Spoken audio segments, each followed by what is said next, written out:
Prɛmɪr.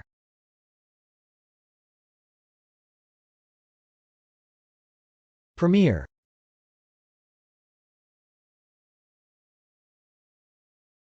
Prɛmɪr. Prɛmɪr can be a noun or a verb. As a noun, prɛmɪr can mean 1.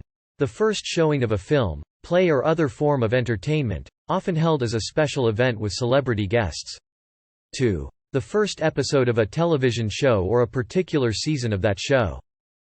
3. In a series of narrative works, the installment that is chronologically set first. 4. The leading woman of a group, especially in a theatrical cast. As a verb, prɛmɪr can mean 1. Of a film or play, to play for the first time. 2. To present a film or play for the first time. You could get promoted to the Premier League.